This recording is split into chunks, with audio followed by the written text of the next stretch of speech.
أعوذ بالله من الشيطان الرجيم بسم الله الرحمن الرحيم يهدي للتي هي أقوم ويبشر المؤمنين الذين يعملون الصالحات أن لهم أجرا كبيرا. بسم الله الرحمن الرحيم. رب اشرح لي صدري ويسر لي أمري واحلل عقدة من لساني يفقهوا قولي.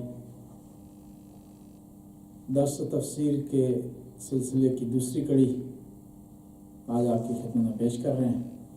اس سے پہلے کہ ہم درس کا آغاز کریں ایک اعلان سماعت فرمائیں کہ یہ درس اس کو اپلوڈ کرنے کے لیے اور دوسرے اخراجات کی ذمہ داری بعض مومنین مومنات اپنے ذمہ لے رہے ہیں اور روزانہ کی ذمہ داری ایک فرد کے ذمہ ہے اور اسی کی ذمہ داری ہے کہ اس کو اپلوڈ کروائے، اس کے اخراجات برداشت کرے. لہٰذا جو مومنین و مومنات اس میں حصہ لینا چاہتے ہیں وہ انجمن سے رابطہ کریں.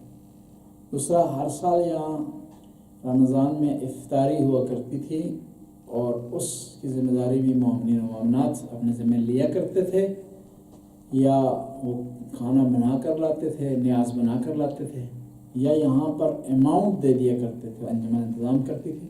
اس سال وہ سلسلہ نہیں، لیکن ہم چاہتے ہیں کہ آپ کا جو کار خیر ہے، آپ کی نیکیاں ہیں، وہ جاری ساری رہیں. لہذا اسی سلسلے کو ہم نے تبدیل کر دیا ہے پاکستان میں مومنین کے گھر میں راشن پہنچانا، تاکہ وہ آپ کی اماؤنٹ سے گھر بیٹھے افطاری کریں اور ثواب آپ کو ملے.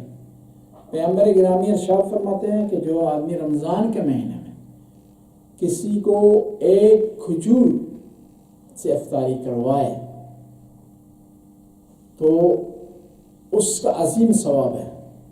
6 رسد کے ایک آدمی کو گھر کا ایک راشن دیا جائے ایک مہینے کا، اور پورا مہینہ وہ آپ کے پیسوں سے افطاری کرے، آپ کے دیے ہوئے اخراجات سے افطاری کرے، اور اس کے بچے، اس کا خانوادہ، اس کی فیملی بیٹھیں گے جب افطاری پر آپ کے لیے دعا کریں گے، خدا جو ہے آپ کے اجر میں، نیکی میں اضافہ فرمائے گا. نیکی کرنے کا بہت زیادہ ثواب ہے، خاص طور رمضان کے مہینے، اور خاص طور پر روزہ داروں کو روزہ افطار کروانا. ہم درس کا سلسلہ شروع کرتے ہیں. سورہ حجرات ہے، 49 نمبر کی سورہ ہے، 18 اس کی آیات ہیں. تو ہم آگے بڑھ رہے ہیں. اس سورہ میں جو موضوعات پیش کیے گئے ہیں ان کو بیان کرتے ہیں.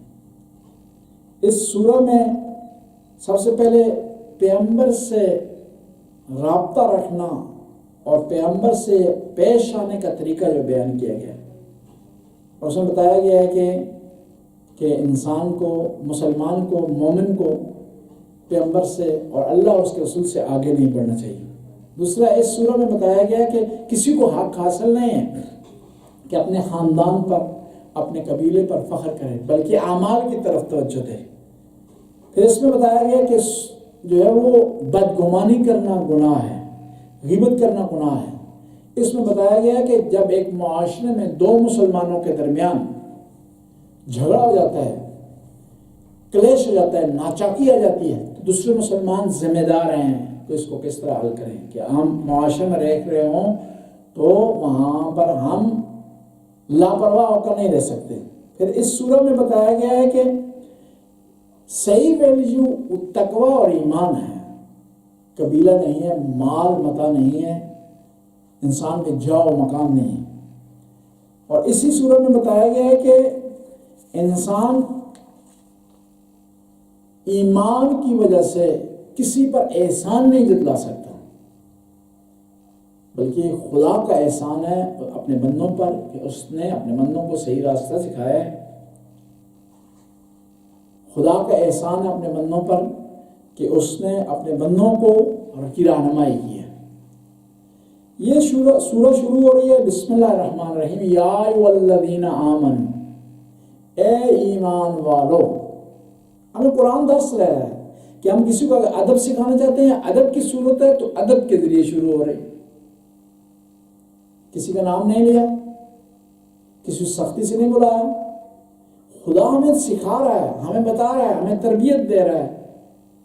تم بھی جب ایک دوسرے کو بلاؤ تو ادب سے بلاؤ، جناب تشریف لائیں، بیٹا یہ کام کر دیں، انکل یہ کام کر دیں، انکل مجھے راستہ بتا دیں. اور ہمارے ایک اچھی ثقافت ہے اسلامی اور پاکستانی کہ ہم دوسرے افراد کو ایک رشتہ دے دیتے ہیں. جو بڑا بزرگ اپنے والد کے ہم سن ہے، ہم عمر ہے، اس کو انکل کہتے ہیں. اپنے ہمسنوں اس کو بھائی کہہ دیتے ہیں، بہن کہتے ہیں، خالہ کہتے ہیں. حالانکہ ایسا فرد ہے جس سے ہمارا کوئی ناتا رشتہ نہیں ہے، لیکن ادب ہمیں سکھا رہا ہے کہ ہم اس سے پیار سے بولتے ہیں اور گویا یہ اس کو بتانا چاہتے ہیں کہ تم میرے اپنے ہو، جس طرح میرا اپنا انکل ہے تم اس کی جگہ پر ہو. ایک اچھا طریقہ کار ہے. اور اسلام نے کسی کو اجازت نہیں دی کسی کی انسلٹ کرے. حتیٰ غصے میں بھی آپ ہوں انسلٹ کی اجازت نہیں. حسن و حسین نواسے رسول ہیں. دیکھا کہ ایک صحابی ہے وضو کر رہے ہیں، دیکھیں کہ ان کے وضو میں کچھ اشکالات پائے جاتے ہیں، کوئی چیزیں کم ہیں.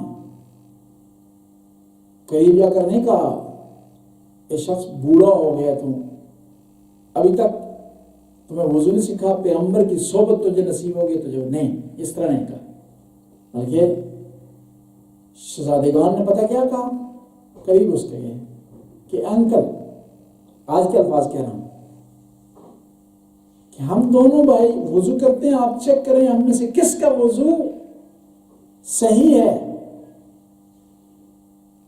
اور خدا و تعالی رحمت کرے اس صحابی پر، جلیل القدر صحابی پر، کہ اس نے پتہ کیا کہا کہ شہزادو تم دونوں کا وضو صحیح ہے، میرے وضو میں کمی ہے. یعنی وہ بھی قدردان تھا، جاننے والا تھا. دونوں طرف سے ادب سے لے کے پیش آ رہے ہیں. یعنی کسی کو سکھانا بھی چاہتے ہیں تو ادب سے سکھائیں. قرآن نے ہمیں دست دیا ہے، سورہ حجرات، یا ایھا الذین آمنوا، اے ایمان والو. قرآن کی 3 صورتیں یا ایھا الذین آمنوا سے شروع ہو رہی ہیں، اور قرآن میں کئی دفعہ یا ایھا الذین آمنوا آیا ہے. خود اس صورت میں 5 دفعہ یا ایھا الذین آمنوا آیا ہے. کون سی صورتیں ہیں جو یا ایھا الذین آمنوا سے شروع ہو رہی ہیں؟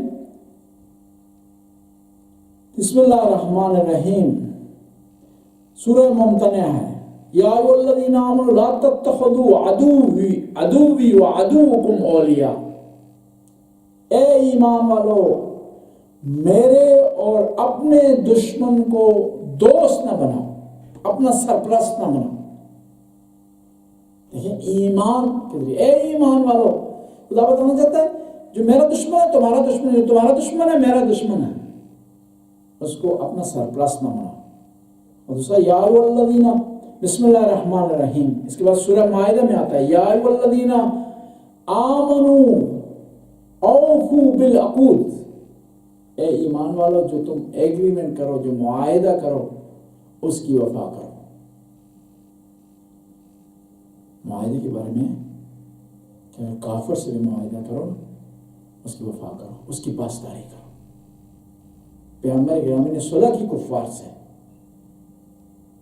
اور صلح کے جو شکیں تھیں ان میں سے ایک شک یہ تھی کہ جو آدمی مکہ سے مسلمان ہو کر کے مدینہ آئے گا اس کو پلٹا دی جائے گا، اور اس طرح جو مدینے سے مکہ جائے گا اس کو بھی پلٹا دیا جائے گا. اس معاہدے کے تحت پیغمبر کے ایک جلیل القدر صحابی اپنے ماں باپ کے ظلم و ستم سے تنگ آ کر کے مدینے آئے. ستندیدہ تھے اور اتنا ان کو ستایا گیا تھا کہ ان کا بدن لہو لہان تھا.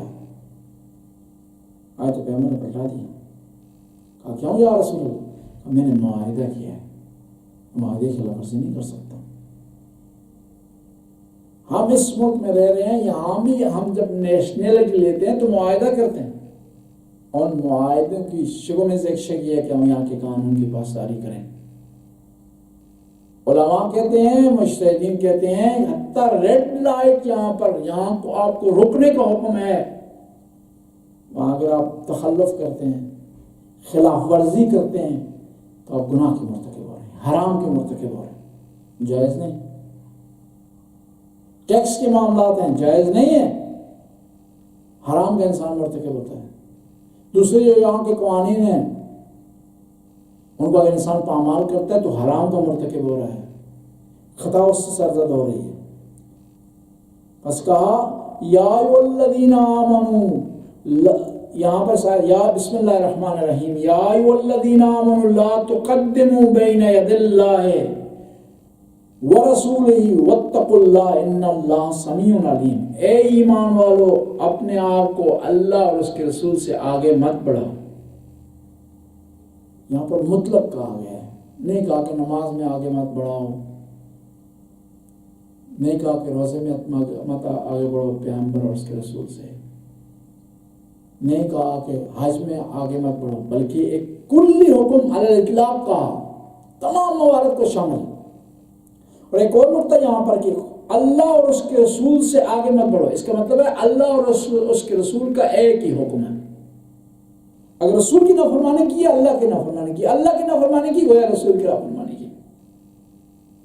اور اپنے آپ کو آگے بڑھانے سے کیا مراد ہے؟ جس طرح ہم کہتے ہیں نا مدعی سست اور گواہ چست، کہ انسان اگر صبح کی جو فرض نماز ہے، واجب نماز ہے، وہ 2 رکعت ہے، ایک آدمی یہ کہے کہ میں صبح کی 4 رکعت نماز پڑھوں گا فرض کی نیت سے، تو جائز نہیں ہے، حرام ہے۔ یہ لا تقدم بین یدی اللہ ورسولہ۔ اور تاریخ میں ایسے واقعات ہوئے ہیں جہاں پر لوگوں نے اپنے آپ کو آگے بڑھایا تو ان کی مذمت ہوئی۔ ان میں سے ایک مثال یہ کہ پیغمبر نے، ایک قبیلہ آیا پیغمبر کے پاس، اس نے کہا کہ ہم قبیلے والے مسلمان ہونا چاہتے ہیں، آپ مبلغ ہمارے پاس بھیجیں۔ پیغمبر گرامی نے 70 کے قریب مبلغ بھیج دیے۔ اب ان قبیلے والوں نے، جو کفار کا قبیلہ تھا، انہوں نے مبلغین کا قتل عام کر دیا۔ 3 آدمی بچ گئے، واپس آئے۔ راستے میں اس کفار قبیلے کے انہوں نے کچھ افراد کو دیکھا تو ان کو قتل کر دیا۔ حالانکہ یہ ان 3 افراد کا کوئی قصور نہیں تھا، ان کی غلطی نہیں تھی، قبیلے والوں نے ایسا کیا، لیکن انہوں نے ایسا نہیں کیا، پیغمبر سے اجازت نہیں مانگی۔ یہاں پر بھی اطلاق ہوا لا تقدموا بین یدی اللہ ورسولہ، اپنے آپ کو اللہ اور اس کے رسول سے آگے مت بڑھاؤ۔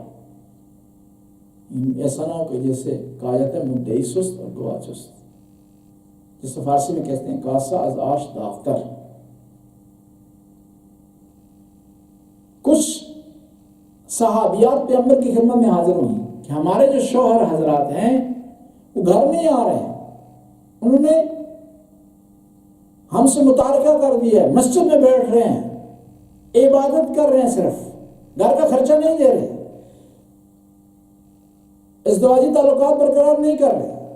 تو پیغمبر نے انہیں بلانے کے بعد سختی سے ان کو سرزنش کی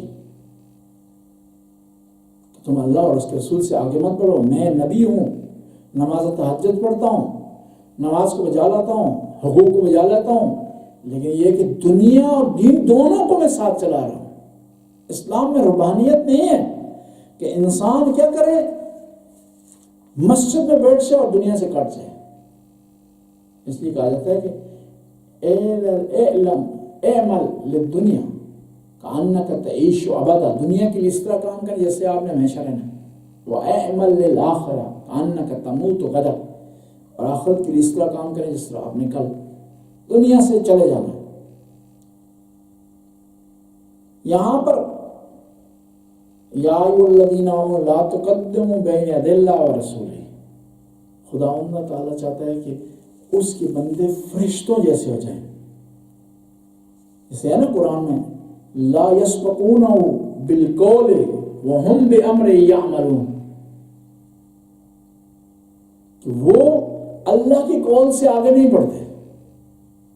یعنی مومن کو بھی اس طرح ہونا چاہیے کہ وہ اللہ کے قول سے آگے نہ بڑھے۔ اس آیت میں کچھ پیغام ہم کو مل رہے ہیں، یہ کہ ادب اگر انسان سکھانا چاہتا ہے تو ضروری ہے خود بھی باادب ہو، یا ایھا آمنو، اے ایمان والو، تمہیں میں ادب سکھا رہا ہوں، لیکن تمہیں جو خطاب کر رہا ہوں وہ ادب کے ذریعے۔